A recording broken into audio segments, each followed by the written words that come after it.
All right, good evening, everybody. We're going to go ahead and get started just so we can stay on time tonight.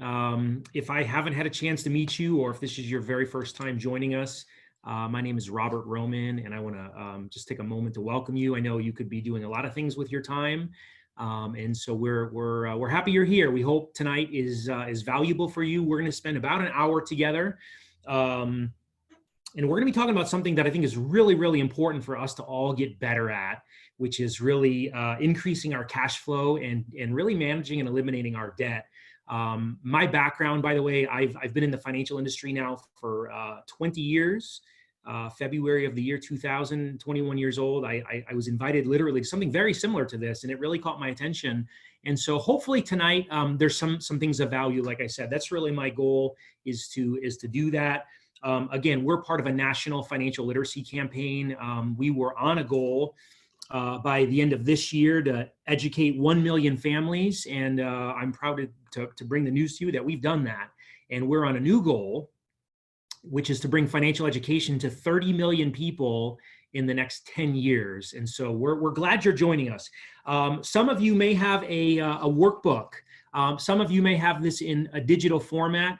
You may have printed that, you may not have printed that, that's okay. I really recommend you have it either printed or get with the person that invited you, and we can easily get you a hard copy workbook. I just feel like it's much more value for you to follow along and fill in the blanks and everything. So I am gonna share my screen, and we're gonna get the show on the road if that's okay. I'm fired up to be here. Give me one moment. Just configure the screen here because we are recording. So again, welcome to workshop number 1, our financial foundation education program. Again, and this is the early version of this program. There's some evolution coming, and we're gonna get started. So what I would like you to do is, if you could turn the page, and I'm gonna skip all the sign-in stuff because obviously we're normally doing this in person, but because of the COVID situation, maybe this works out better for being at home. And just real quick, we're going to go to page 4, just so you know a little bit about us. Why are we here? You know, why are we so passionate about this?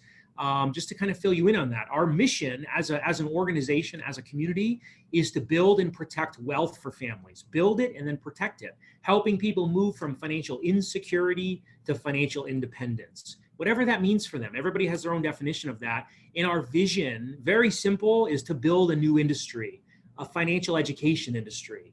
I think you would probably agree there's a lot of financial things in the world that people get involved with, don't have any knowledge about what they're doing, and it may not work out for them. And so we want to help solve the consumer's problem here. It says the dilemma, the lack of understanding, the lack of planning, and the lack of support. And our vision is to really build a new industry to do that. And we're truly excited to do that because, in my limited life on earth, it's never been a time like this with, the COVID and all this stuff going on. We know it's affecting a lot of people. But again, we want to do it right, and we want to be proud about that. And so we're proud to share this with you as we get started. And so what I would like you to do is turn to page 6 of your workbook, and and it says Financial Goals Worksheet. And we're going to talk about that in a second.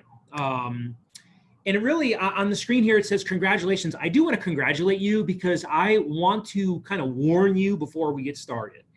The things that we're going to talk about could be life-changing for you if you actually stick with them. I mean, I'll tell you, this is no different than a diet or a gym membership. And I'm hate to bring you the bad news because I know those things are hard. This actually might be a little easier than a diet now that I think about it. But we want you to take this serious. We want to say congratulations. So the idea for you to be able to control your future, you've got to be able to control your money, okay? This is the richest country in the world. We've got to be able to control our money by learning how this works. On page 6, this is just something, it's just a general sheet for you, and it says begin to establish your goals using the Financial Goals Worksheet. There's a lot of different categories on there, such as retirement, short-term savings, different things that you may have goals for, and I challenge you to write them down. I really do. If you even don't have a workbook, get a sheet of paper and say, you know what, my goal is to pay off my credit card. My goal is to save 10 grand, or whatever your goals are, big or small. I challenge you to set some goals, because as we go through this, there's probably some things that we can do together to help you accomplish those much faster. So we challenge you to set some goals right from the get-go. And again, we're here to help. So workshop number one, all about turning spenders into educated savers. Okay. I love this little piggy bank on here. It says educated savers. Let me ask you a question. Let's just talk about a dynamic that I know has probably affected all of us. A lot of families have received a stimulus check of $1,200 per person if their taxable income is below a certain amount. And a lot of families, lost their jobs, and that money was needed. Like, it was a necessity, and it's like, thank God that was available. But I want you to think about the people who didn't lose their job, who didn't necessarily need that stimulus. Where did that money go for a lot of people? And don't get me wrong, a lot of people have saved it, but a lot of people found a reason to upgrade their iPhone or do something like that. So again, turning spenders into educated savers is our strategy here. So we're gonna start filling in the blanks like we did in the 3rd grade. And we're gonna get started, okay? It says, it isn't about how much money you make, but it's about how much you blank. Want to take a guess? Here's the answer. It's about how much you keep. I don't care how much your income is. As a matter of fact, your income isn't really relevant. It's about how much you keep at the end of the day. So I want you to really think about that as we go along. Here at WSB, we know that money isn't the greatest wealth. What's called applied knowledge. Do not mistake information for education, you guys. Do not mistake someone with a college degree. No offense to anybody with a college degree, but do not mistake that for education. In most situations, that's merely information. And I can say this with fact because the average person doesn't know how to apply most of what they've learned in college to make their life better or make the world better or whatever it might be. And so this is all about application, what's called implementation. Okay, if we keep eating a triple cheeseburger, come on, it's not good for us. You know what I mean? We gotta cut that thing out. We're gonna learn how to apply this stuff. So this is what we're gonna learn. This is the exciting part. We're gonna discover $100 to $200 that you did not know you had. My goal for you tonight is to leave here saying, hey, you know what? That was worth my hour. I got $100 out of it, and I'll have that $100 ongoing if you follow along with this thing. We're also going to discover the cost of wasting $6.60 a day. It doesn't sound like a lot of money, Starbucks, drive-through, whatever people are doing. It's a couple $100 a month if you run it out. We're also going to learn where our money's going, maybe for the first time in quite some time. We're going to talk about that. We're also going to understand some misconceptions in defining what's called assets and liabilities. That Mercedes, that Tesla, is that an asset or is that a liability? We're going to talk about that. We're also going to briefly discuss some tax advantages of being a business owner, you guys. It's the year 2020, and I'm asking everybody, what is your secondary source of income? You should have a side hustle, a side business. I don't care what it is. But there's a lot of tax advantages of that. And obviously, I'm going to share just briefly at the end about that. We're also going to see some potential of maybe earning money with us at World Financial Group. Again, I was an airplane mechanic, financial education. It made sense to me. I felt like if I could earn income and the company would pay me to teach people. So, we're going to spend about 3 minutes, literally very quickly at the end, because tonight's really about cash flow and debt. And so we're going to really get started right now. I hope you're ready. Okay, so to increase our cash flow, there are only 2 ways. And I want you to take a moment and I want you to think about it. How do you increase your cash flow? It's pretty simple if we think about it. Number 1, earn more money. Hey, boss, I want a raise. I don't know how effective that is, by the way, especially in this situation. That may not be very effective. Or maybe you can do something extra to earn more income. The other way is spend less. Those are the only ways, you guys. Ask yourself, what is easier, earning more or spending less? And I would say it depends on where you're at in your situation. Some people are spending as little as they can, and they just really need to make more money. I feel like most people don't have a money problem. They have an income problem. They live in America, and they just don't make enough. I'll tell you, I was watching the news this morning. I normally don't even get into this in the workshop. I was looking this morning at the increase of food prices in the United States the past 6 weeks. The average grocery item in your grocery store and my grocery store is up over 4% in the past few weeks. And meat products are up 18%, they're saying. And so we're seeing things really go up in this country, and it's going to be some challenges. So we've got to make these work for us, earning more and spending less money. So we turn to page 8, and there are 2 circles here that people live in. By the way, it's a choice. Everything you do is a choice. I once argued that, and I go, no, there's certain situations, not my choice. I believe you have a choice where you go in life. And circle A is very simple. The money comes in and they save first, what's called pay yourself first. Then they spend whatever's left. Very simple. People in circle B, they just do the opposite. They spend first, and then they make an effort, AKA an attempt to save. The reality is it doesn't work for most people, that effort. So the idea called pay yourself first is very, very, very critical. I would ask you this, the year 2019, that was about 6 months ago, we closed those books. 2019, how much income did you make? I want you to think about it. And out of all of that income that came into you, how much did you pay yourself? Because if there's not much left over, the answer is you paid everybody else first and you made an effort to save. And that's why it didn't work out. You didn't make it a priority to save. And so there's a pattern here. It's interesting. People in circle B typically work for people in circle A, their employer, their boss sometimes, a little bit more on the up and up when it comes to money. And so it's just really a mindset of a strategy of how you go about your spending and your saving. And so very simple. A, the income comes in, they save, they invest, they build wealth. People in circle B, they make money, they have debt payments. Immediately they have debt payments. They try to spend whatever's left over because they're working for the weekends, because their job, typically they're not happy about their job, so they're working for the weekend, and it leads to being broke. And I'm here to tell you, maybe that works for some people, but I don't know a lot of people in circle B that's working for.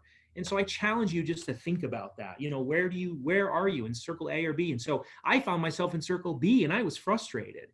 But the good news is, like my mentor, Jim Rohn says, Rob, the good news is you're not a tree. You can move. You can go wherever you want to go. When I had a chance to meet him before he passed, that stuff changed my life. So think about it. Let's find ways, you guys, to save more and spend less. That is going to be the theme as we go tonight, okay? Pay yourself first. We said that.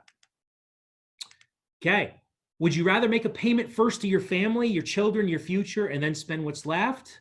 Again, or spend first and try to save. We've lived in that world.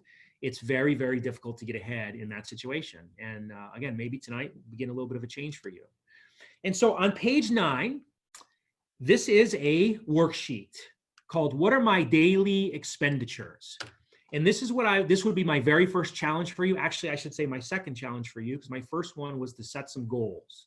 My second challenge for you is I would love for you for the next at least 7 days, realistically 30 days if you're serious about this, realistically, you got to do it for a month, is I would like you to document your spending.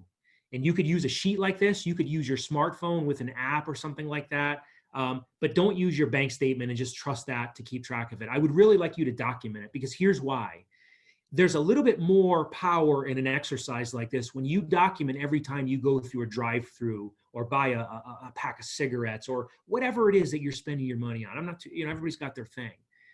And sometimes you realize that and you look, man, how much money am I spending getting a cup of coffee every morning? And how much money am I spending eating out 4 or 5 times a week or whatever it might be? And so this is something where you really come to earth and start to learn. It says, remember, if I purchase an item today and I charge it, AKA on credit, your credit card, can I pay it in full when the bill comes? If so, that's good, you guys. Do that, because there's no interest on your credit card. But if you're not doing that, that's trouble. It also says, have I saved 10% of this month's income yet? Some people may not be able to afford to do that, but you should be striving for at least 10%. It's really at least 10%, you guys. Strive for that. And again, if so, reward yourself. Have a little bit of fun, but don't have too much fun. You know what I mean? We're just getting started, okay? Let's not jump too far ahead. Did I spend my money wisely? Okay, maybe you think about this meeting as you're, maybe grabbing dinner tonight or grabbing lunch tomorrow or whatever it might be. Maybe you join this club and spend less money with us.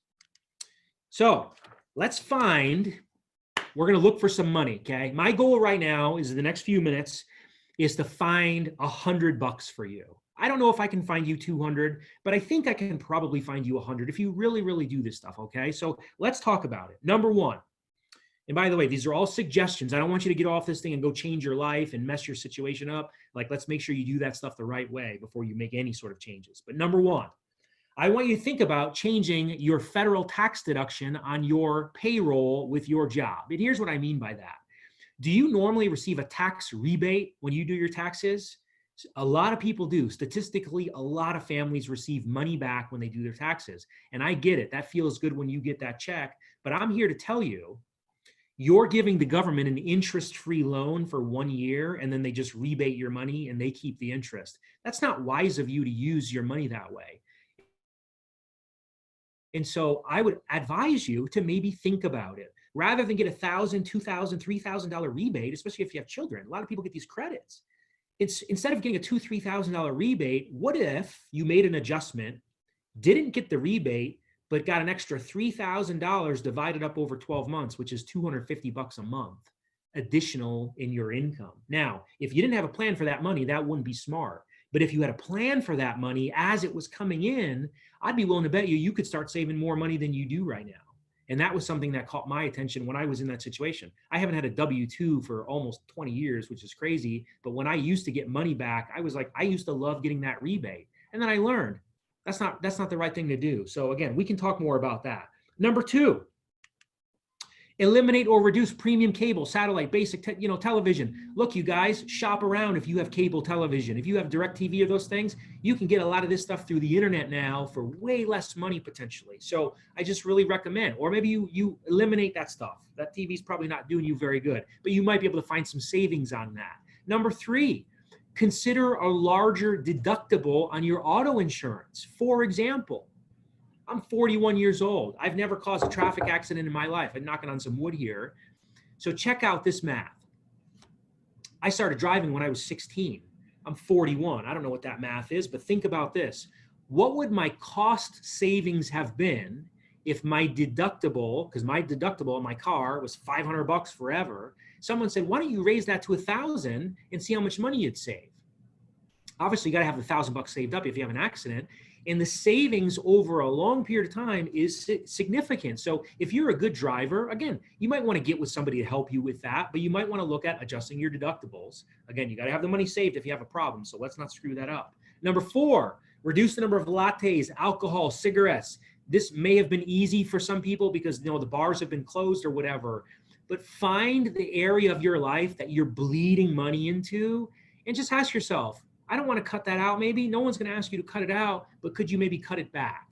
I know what COVID has done for my household. It's like, man, we've been eating out way less just because of the logistical situation of you can't go get food anywhere. You got to take it all to go, and if we wanted to go get sushi in the past, it's not the same if you get sushi to go. I guess it is still pretty good, but you know what I'm talking about. It's not the same. Okay. So find something to cut back on in that category. Number 5, cancel your extras on your cell phone.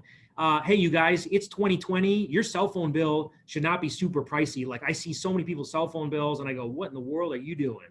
I've got an iPhone 10. My fiance has a fairly new Samsung phone through Verizon, unlimited stuff. And our cell phone bill total is like $109 a month or something like that for unlimited everything. And so there's ways to save money on things you have. You also may have access to some sort of discount based on where you work or things like that. Definitely some discounts on that realm. And one thing that's not on here that I would advise you, especially if you live in Tucson, for example, we have Cox Cable as our internet provider at our office here, as well as at our home.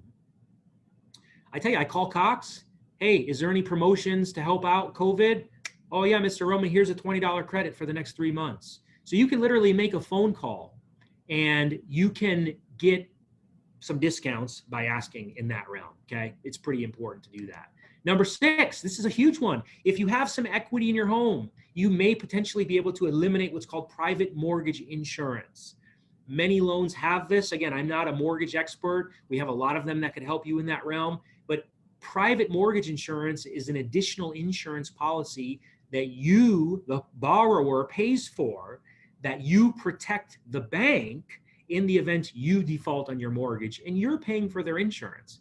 That to me is a scam. I don't want to pay for your insurance, just like you don't want to pay for mine, but you're paying for the banks if you're paying for PMI. So if you have a mortgage, maybe look at your statement and see if you're paying for this already, because there's some ways potentially to get it removed. Number 7, if you have a cell phone, get rid of your home phone. I don't know, maybe you don't have a home phone. Some people still do. That's somewhat common sense nowadays. You save a lot of money on that maybe. Number 8, if you own a product called accidental death insurance, I'm going to make a very bold statement, you guys. Cancel it. It's not life insurance. Stop misleading yourself and misleading your family that you own life insurance if you own a product called accidental death and dismemberment. It's not life insurance. It's accidental death insurance. marketed as life insurance because people buy it, because people sell it. So I'm here to tell you, and by the way, next week, workshop number 2 covers that stuff. And so that's something that normally people say, yeah, it's a ripoff. You're not going to get your value in that. So you can potentially cancel that and save some money. Number 9, if you have anything financed, cars, boats, houses, whatever, guys, today, I think it literally was today. By the way, today was the 4th worst day in the stock market in human history. Today, it's crazy. A lot of people didn't know that. But because of that, interest rates on mortgages, 30-year mortgages dropped below 3% for the first time in history today. So if you have anything that is financed, man, you should have a good interest rate. Now you may say, well, Rob, I got bad credit. Okay, that's another story. But if you have good credit, by the way, if you got bad credit, let's work on that. But if you've got good credit, take a look at what you're paying. Maybe you can get those rates down. Call your credit card company and say, hey, I'm going through a challenge. Can you just lower my interest rate? And you'll find many times they will help you out just because you ask. My parents told me finding is reserved for those who search. You know what I mean? You got to go find this stuff. We'll help you. Number 10, eat out early, happy hour. Don't pay full price. Support the restaurants, you guys. A lot of them need it. But a lot of times you can save yourself money by doing happy hour stuff. I mean it. I love sushi. I won't pay full price because it's a big deal to go happy hour.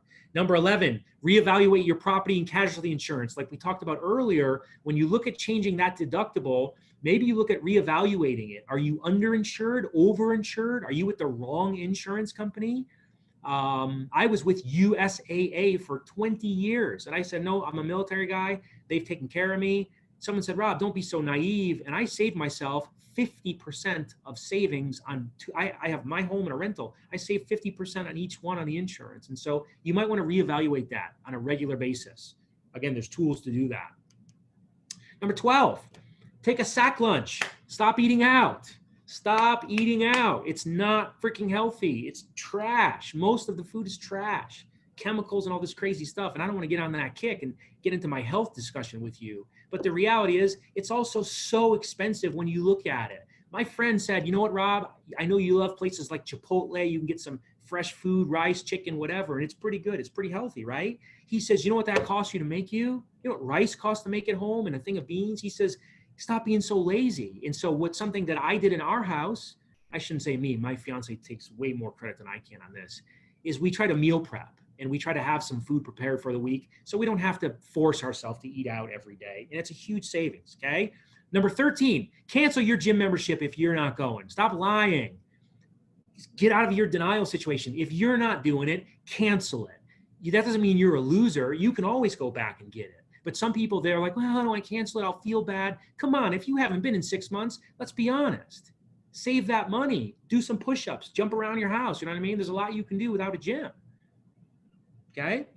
Number 14, cancel magazine subscriptions. If you have that, anything on automatic renewal, I would tell you there's a lot of things nowadays on automatic renewal on people's bank accounts. And so I challenge you, again, whether it's magazines or whatever, look into it. Number 15, this may not work where we live in Tucson, but we talk about carpooling. If you live in Los Angeles, maybe that makes a lot of sense. I don't know how much that works around here. But number 16, do your own chores, dry cleaning, landscape, whatever. Now, if you've got issues and you can't do it, yeah, I get it. But, if you're looking for ways to save money, pull your own weeds, do your own stuff. I started doing my own dry cleaning, rather than take it and spend $50 a month at the dry cleaner. I said, I could do this myself and take me 5 minutes to do it. Number 17, this is a big one. Adjust the temperature of your home. It's 107 when I pulled into the office an hour or so ago, coming back in. I recommend you guys get a smart thermostat for your home, a Nest learning thermostat, one of these high-tech thermostats. It's going to cost you $150, $200, totally worth it. I just got my energy bill, you guys, literally this week, $86, 2-story home, no solar, 1,800 square feet, a good size home, $86, and it's been in the hundreds over here. So those thermostats will save you a lot of money if you really use them the right way. It's a big deal. Number 18, use coupons. Sometimes, I shop at Fry's. We love the coupons. That may save you some cash. Who knows? Maybe not. Number 19, own a business. It's America, man. This country was built on, by the way, the tax system was built for the entrepreneur and the 1099, the business owner. If you don't own a business, you don't get any tax breaks. And if you live in America, they took away your mortgage deduction effectively by raising the standard deduction on your taxes. So most of us are not even getting that deduction anymore on our mortgage. the interest. So I highly advise you have a business, some sort of business. Maybe it's a financial business with us. Maybe it's something else, whatever you like, but you should have something going. Number 20, don't buy new cars. This is what it should say.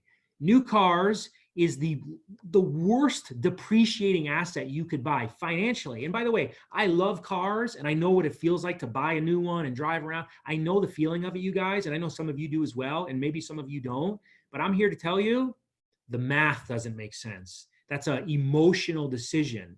It should be based in logic, but people buy a car typically based on emotion. And I get it. You only live once. I totally get it. But listen, you can save a lot of money by buying used cars. I can give you a million examples. 21, play free video games. This may not affect a lot of you, but I know there's a lot of people spending 50, 60 bucks a month on games. 22, cut down on online subscriptions. People have all these monthly subscriptions. My neighbor has a box that comes every month or every week for her dog. And I love our dog, but cut down on that stuff. That might be a little bit excessive. Number 23, you should not be paying bank fees in the year 2020, you guys.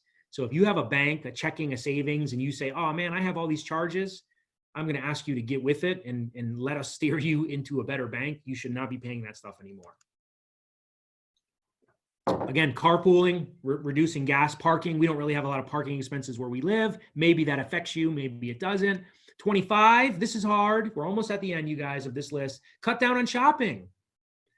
I challenge you to join the No Spend Club with Rob Roman. Literally, I'm not buying myself anything and I'm excited about it because I'm like, I don't really need anything.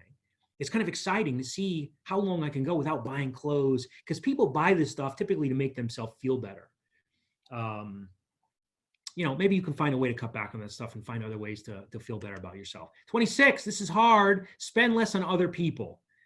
It seems every week, I'm invited to a birthday party, a wedding, some sort of event. And sometimes you feel obligated to buy people gifts. And I'm here to tell you, you're not obligated to do that. There's this expectations for people. And so if you're struggling, you don't need to be buying people gifts. Here's my question. If we sat down one-on-one at your kitchen table with all your stuff and went through these one by one, literally to the freaking line item, do you believe we can find $100? If you believe that, awesome. If you don't believe it, that's okay. I can probably prove you the other way. But let's pretend, just for the sake right now, that all of us have a $100 bill sitting on the table with us, okay? We're going to come back to that in a little bit. Let's pretend we came up with that. So the bottom line is this. It's wants versus needs. Cash flow is a decision. So looking at that exercise, again, we're going to talk about the number is $100, that we're going to talk about applying it to our debt. So it's really about taking control. And I know, a lot of times when I do this, we talk about this is behavior modification. It's really behaving in a different way. It's not easy. But take a look at this example, you guys. And I know this is in the book on page 11. It says taking control of your cash flow. The cost of wasting $6.60 a day at a 10% return in an investment fund, whatnot. There's some numbers on the screen for you. And I want you to take a look at that. 30 years later, $6.60 a day is $400,000. Maybe you can't save $6 a day, but maybe you can. How much money do you make per hour? Someone gave me an example a long time ago. If you want to change your life, do one simple thing starting tomorrow. One simple thing starting tomorrow. If you work 8 hours a day, every day out of those 8 hours, pay yourself 1 hour, whatever it is. Figure that out. If you're hourly, that's easy to figure out. If you're salary, it's pretty easy to figure out.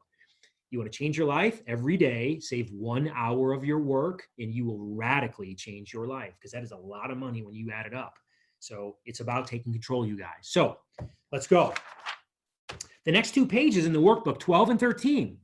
This is about where is your money going. This, by the way, this sheet, if you're looking at it in your book, it can look intimidating. I don't want it to be intimidating for you. I want you just to look at it as I'm going to fill in the blanks of how much money I spend on certain areas. And we're going to try to figure a few things out here. Do you have a surplus or do you have a deficit? We have some suggestions on the screen about saving 10% for retirement because you're going to retire someday. You're going to get old someday. You got to do that thing.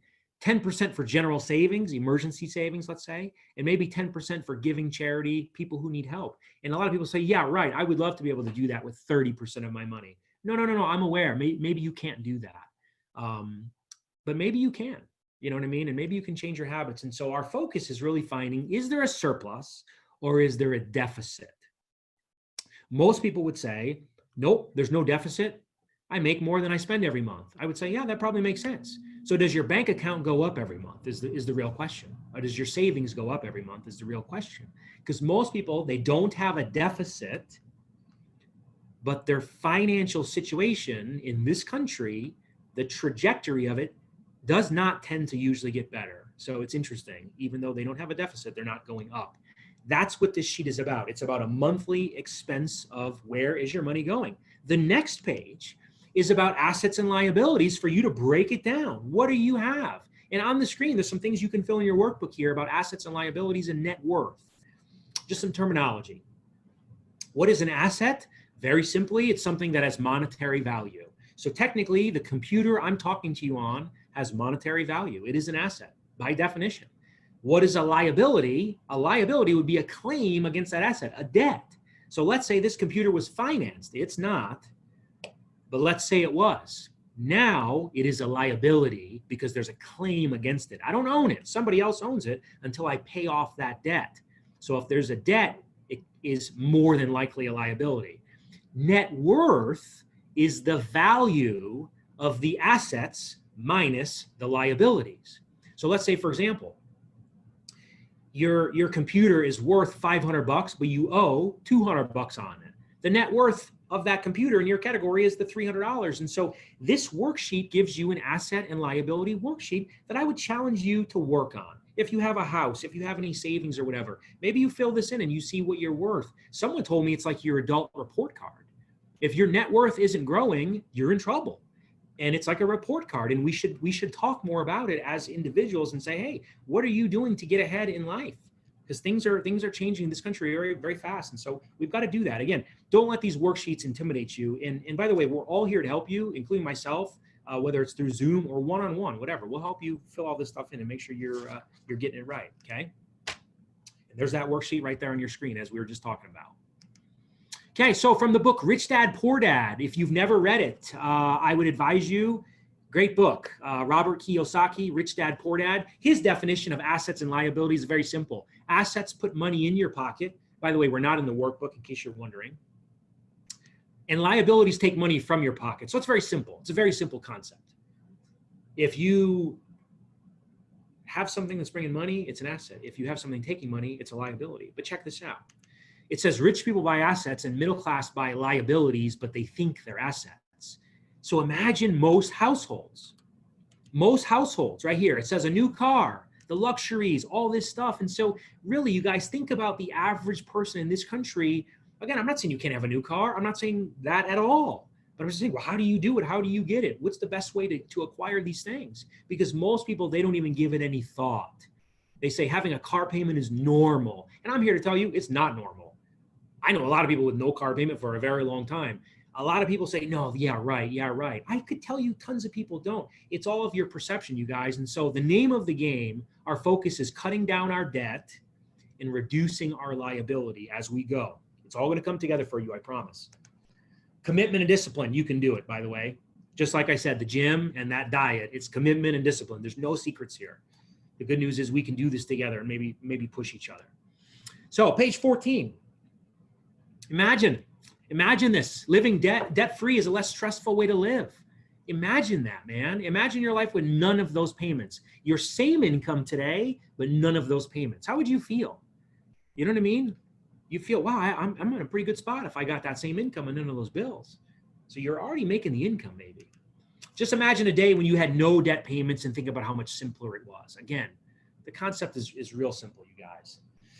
And if you could use your income overall for building financial freedom, how much better would life look and feel? Someone said, and I acknowledge, that you cannot be the best version of yourself under financial pressure. You cannot be the best version of yourself under financial pressure. It's not real, man. It's not the same person. And so the world is a mess in a lot of ways, but financial illiteracy has become a real problem. And it's a very stressful thing for millions of households, millions of people, you guys. So let's talk about credit card debt. Some strategies for reducing it, okay? Number one, this is kind of basic. Don't get more debt. Live below your means. Get those credit cards out of your pocket. It's not an emergency fund. That's a bad strategy. And if someone sold you that as a good strategy, I would ask you, I don't think that's a good strategy. Using debt for emergency money is not a good strategy. We want to stay away from this stuff, and we're going to show you why.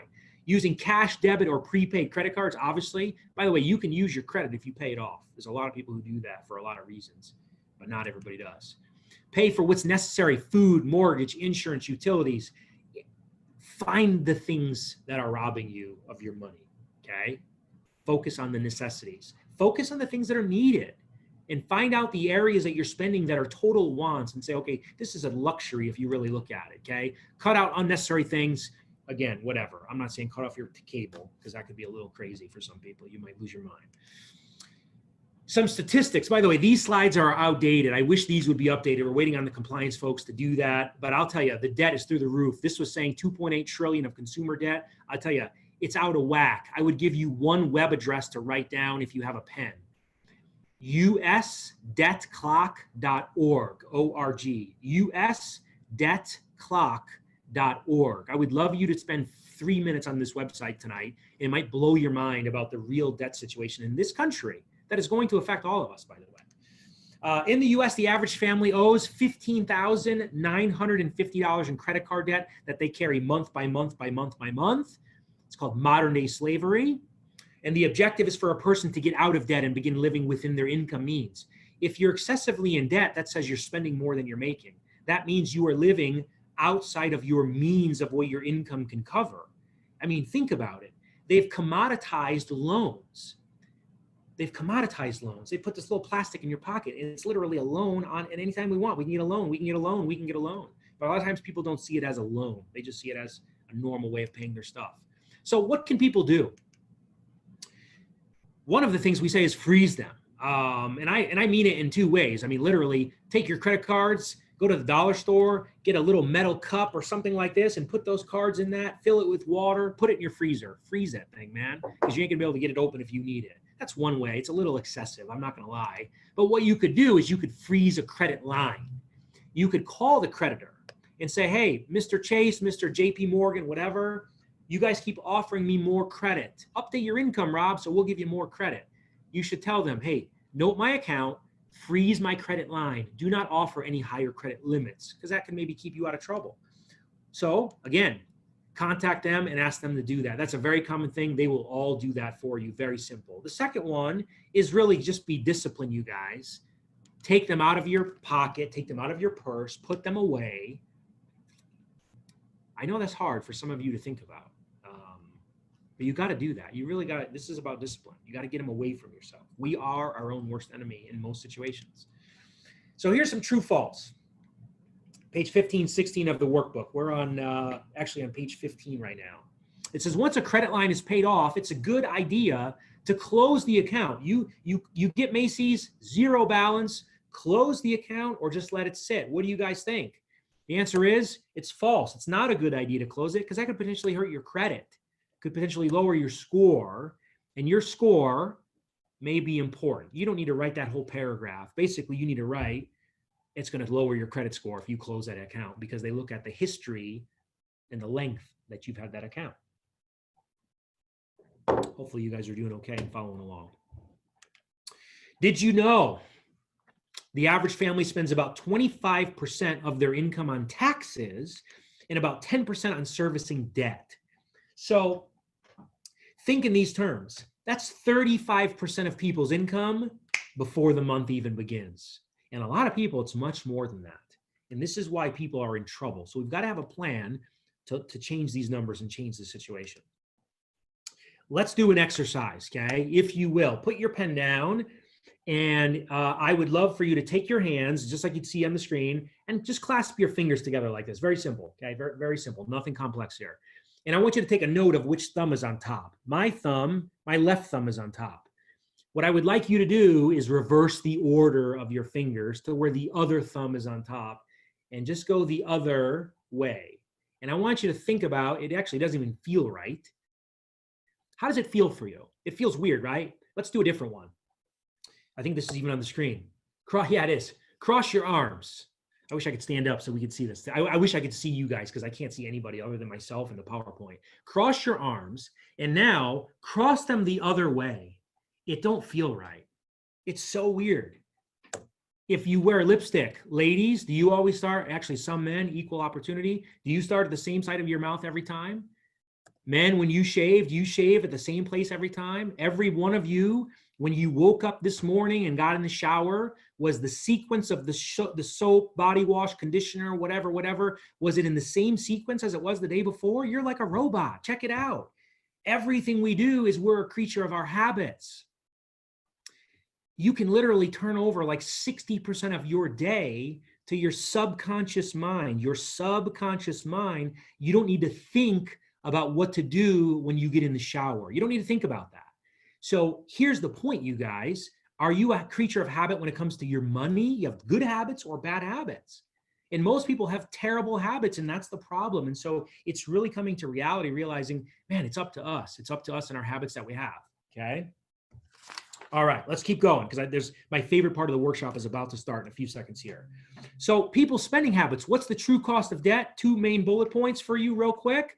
You're paying a lot of interest to other people, and that money is not working for you. You're paying $200-300 a month on credit card payments. Man, that's $200-300 a month that could be working for you and piling up for you and earning interest for you. So it's a very big cost to have a lot of debt. Maybe you've heard of the rule of 72. We're going to spend more time on this in the investment workshop, workshop number 3.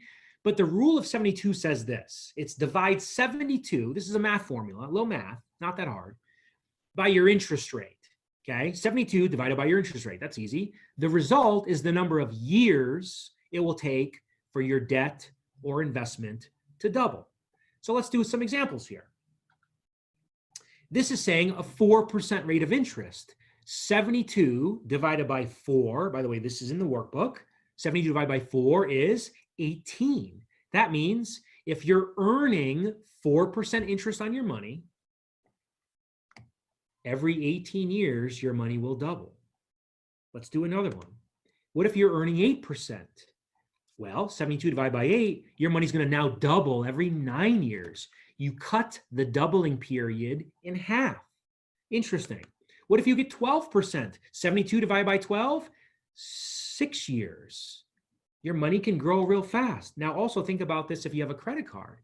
It says if you have a credit card that has an interest rate of 18%, how long will it take before the debt doubles? Many of you have experienced this personally. 4 years. So assuming someone's not making a payment, they've got an 18% rate of interest, it's working against them. And so this is one reason why the rich get richer and the poor get poorer, you guys, is they don't understand how interest works. And I know this may be the first time you've ever seen that. You may be a person, you go, oh, I'm not a good math person, whatever. I'm just here to tell you there are really simple things that you can look at and be like, wow, okay, the name of the game is I need to make my money earn more interest for me so it can grow faster and this rule can work for you. And my debt needs to be at lower interest if possible so it can work less against me. Okay, we're going to talk more about that as we go.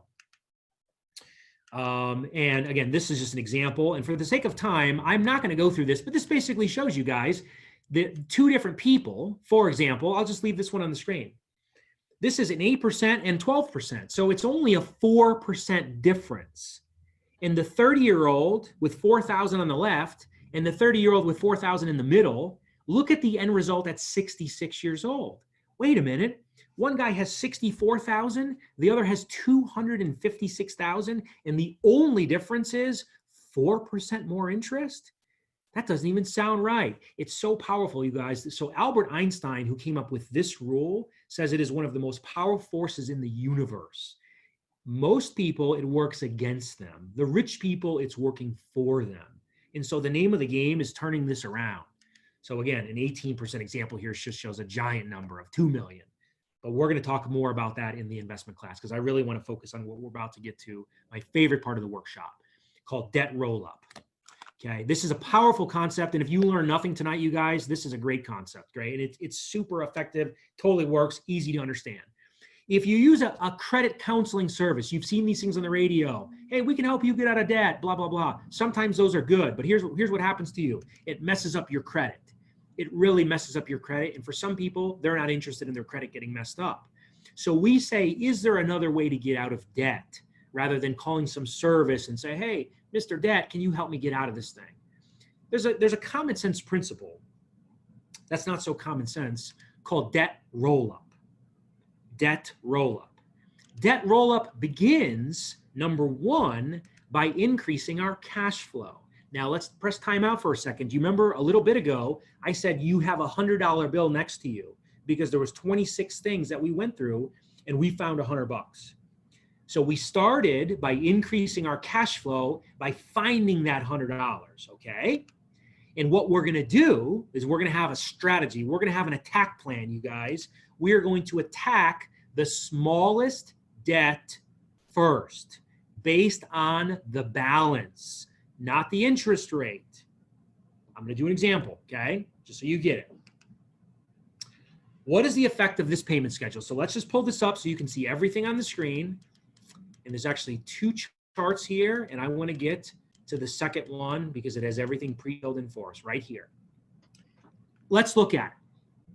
So this shows on the left, we have a list of our debts, starting with our mortgage, the biggest debt, down to the smallest debt, which is Macy's of $150. The second column, the total of our monthly payments right there, $2,186. By the way, here's something I want to mention before I go on, before I forget.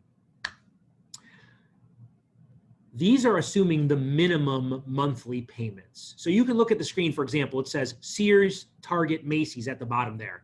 Minimum monthly payment, 25, 25, 26. A lot of people pay 30, 30, 40. They do what's called sprinkling. They put extra on each one. It's a big mistake, you guys. It is a really big mistake. I want you to pay the minimum on everything, and all that extra sprinkle money, every dime of it, I want you to add that with your 100. And we're going to focus on the smallest one, and I'm going to show you how to do that, okay? We look at the right. It says the longest debt of basically 29 years till everything is paid, because the mortgage being the longest, saying that we have 348 more payments left, basically 30 years. So let's look at it. What if we add that extra $100? That's it.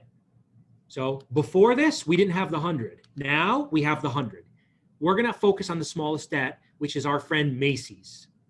In Macy's, we normally pay them $25. That is the minimum.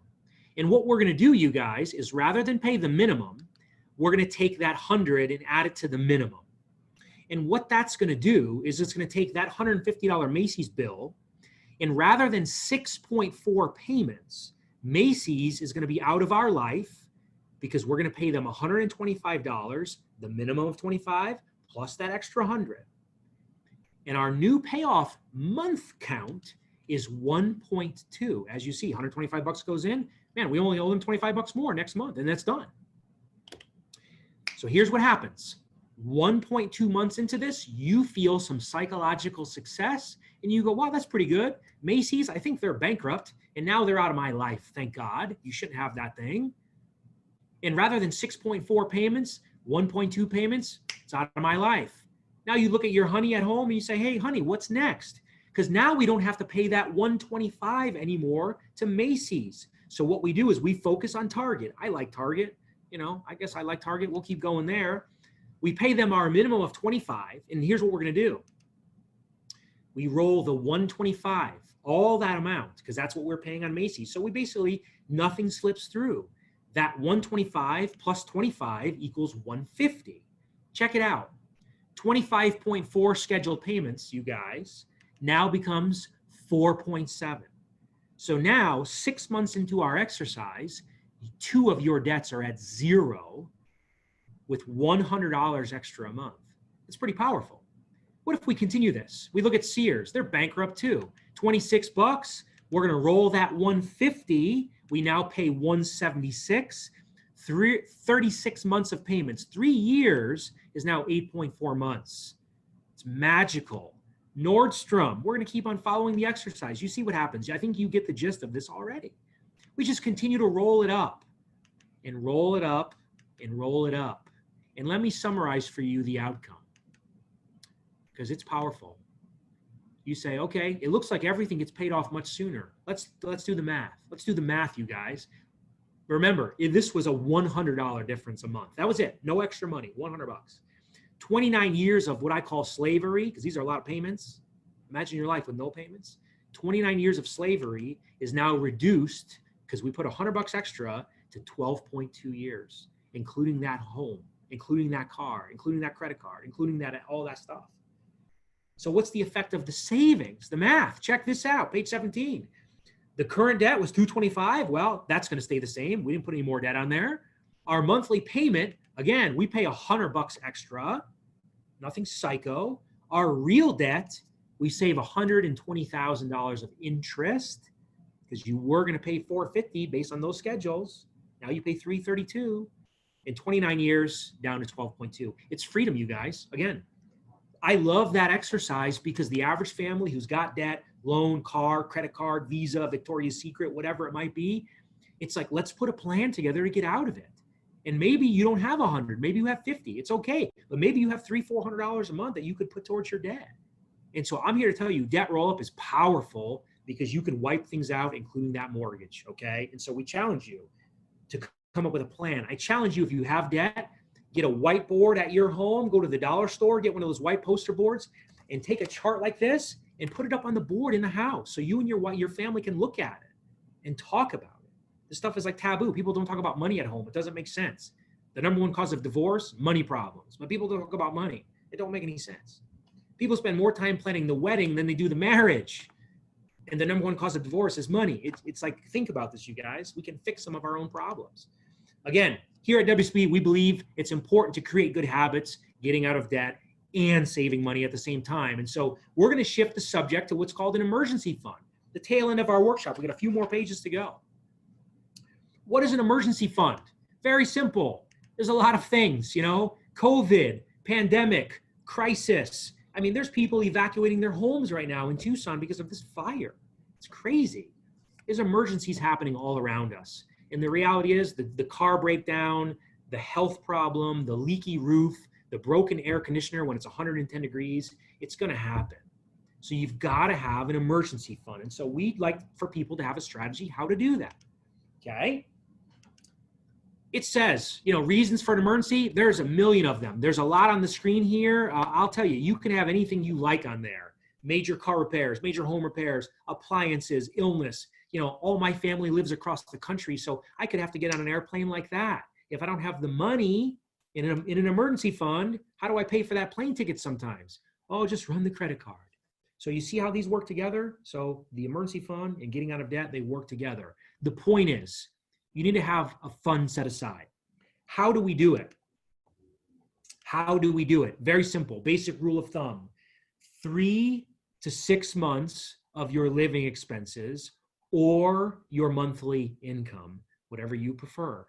3 to 6 months of your living expenses or 3 to 6 months of your monthly income, whatever you prefer. It's a lot of money, however you calculate it.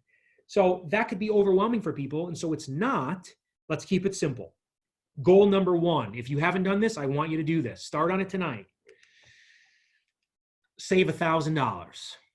Maybe you've done it, maybe you haven't. Maybe that'll take you a week, maybe it take you a year. Don't be discouraged by it. Save $1,000, okay? Number 1, save 1,000.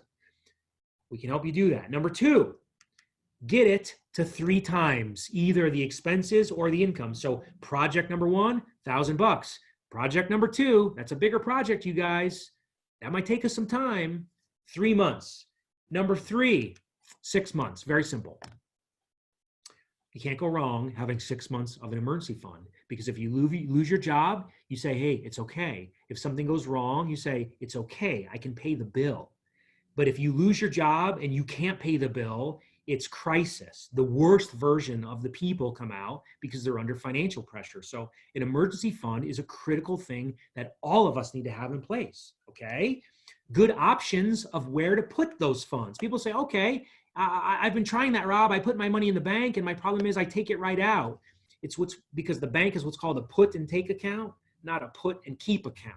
You got to keep the money there. Don't put it in there if you're going to keep yanking it out. Here's a couple options. Number 1, what's called low risk mutual funds. We can teach you about that. Basically, you can put that emergency money to work for you just so you can get some interest on it. I'll tell you, I looked at my emergency fund earlier this week. It's made 13, 14% interest on my emergency savings. And I go, what the heck? The bank doesn't even pay a fraction of that. So you can find some good funds like that we could teach you how to do that. Another way could be a money market fund, a guaranteed interest account. Your bank probably doesn't pay any interest. There are accounts that pay interest, you guys. You don't need to be a millionaire to have those things. You just need to know how to get access and how to find them. And so we want to help you find that stuff. The third way, very simple, just a separate bank account. I don't care. It could be just a separate checking account without online or debit access. It shouldn't be linked to your checking account. Because if you check your checking account and then you see this other value, it's going to mess with your mind if you go to Dillard's and all the shoes are on clearance or something crazy like that. So you've got to keep them really separate. I really recommend keeping it not linked to the same debit card. So let's talk about some final thoughts here as we summarize. Would you be willing to be disciplined with spending to live the rest of your life debt-free? I am trying to sell you the dream, man, of becoming totally debt-free and financially independent at any income level. People can do it.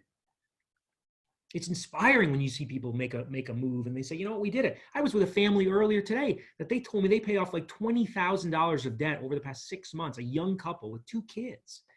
They said, man, we really got serious. And so are you willing to do that? We say cash is king or queen, whatever you prefer, whatever your denomination is here, but cash is king. Debt is not king.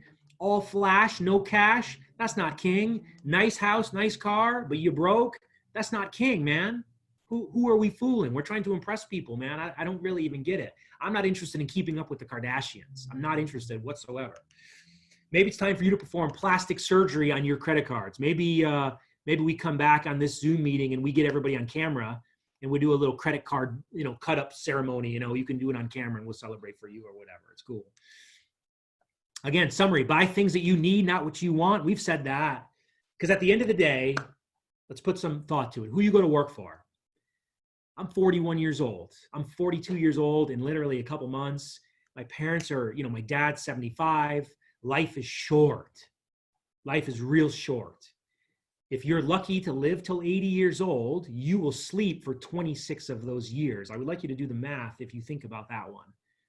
You get a lot less time than you think. And I want to ask you, who are you going to work for every day? Grinding and sacrificing?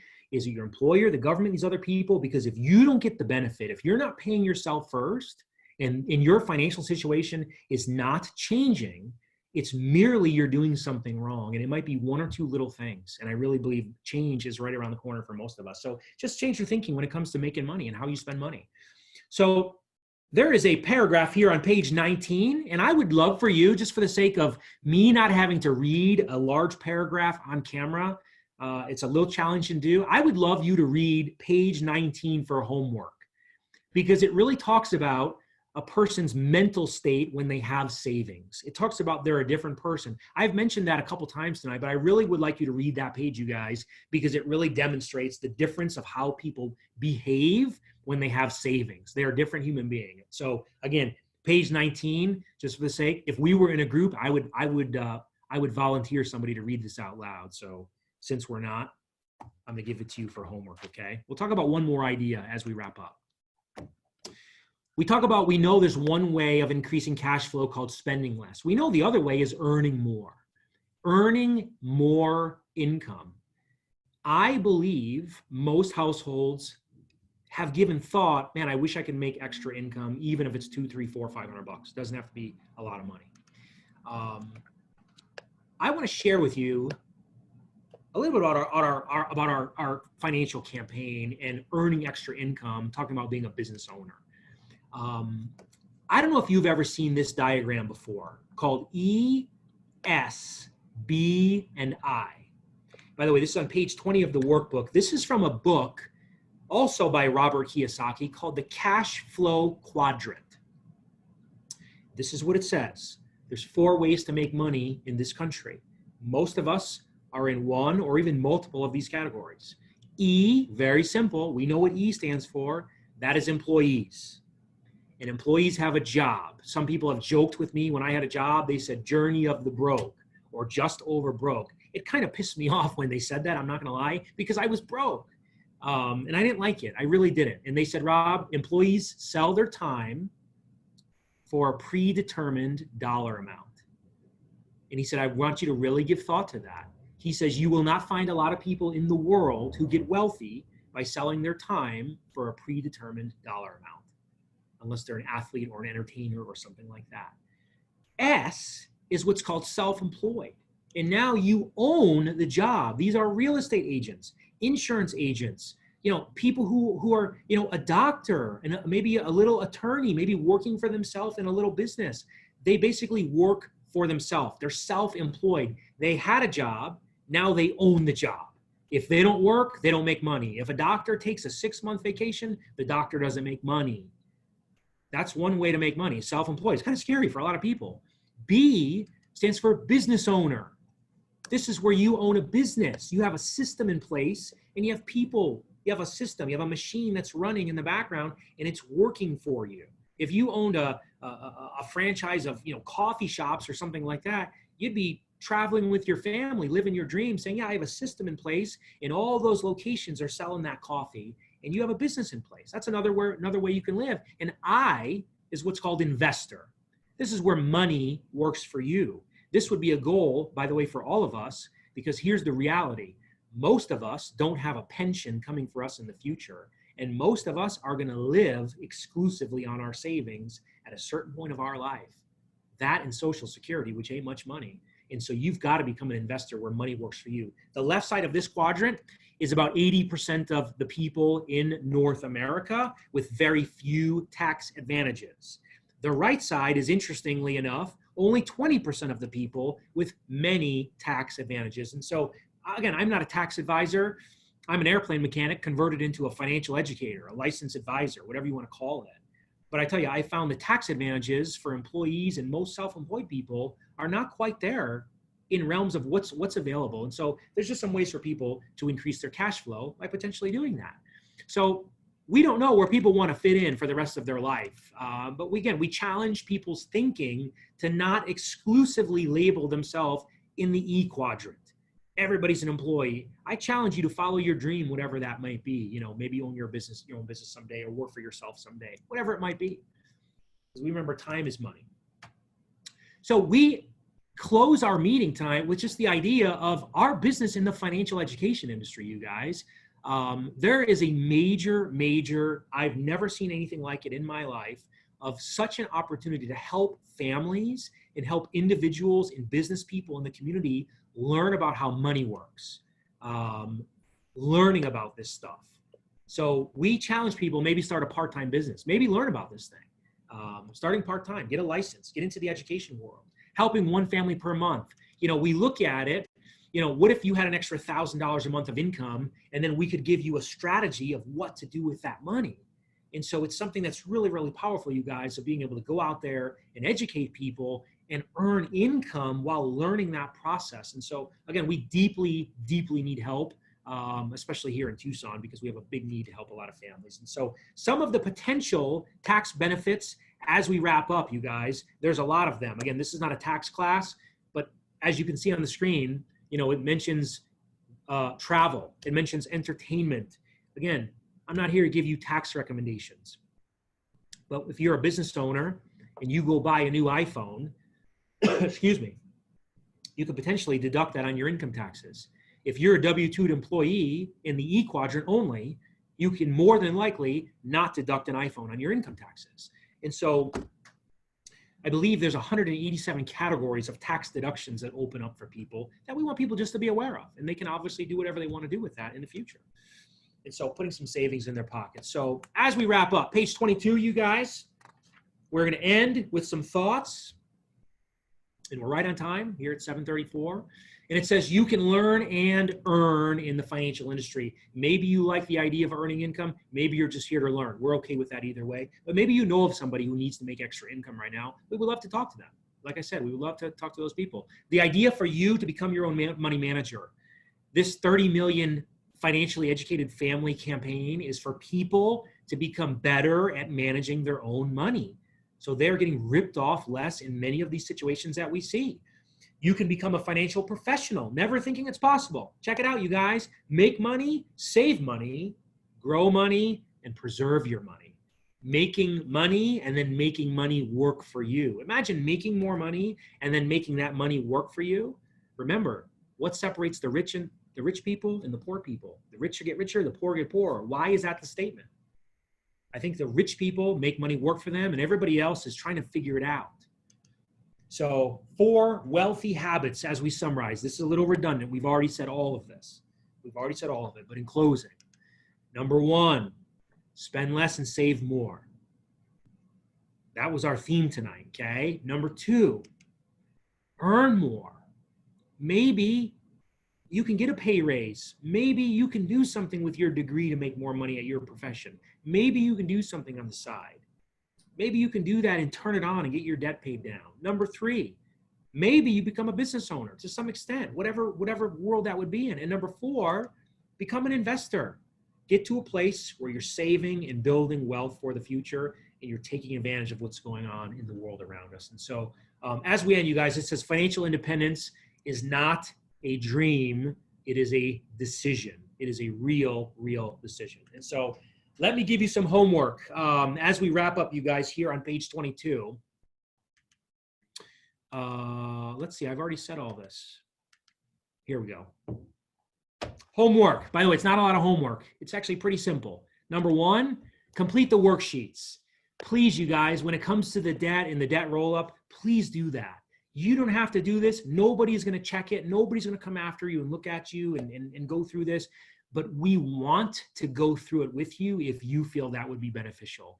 I can tell you it's much more likely you're going to work out harder if you have a trainer with you.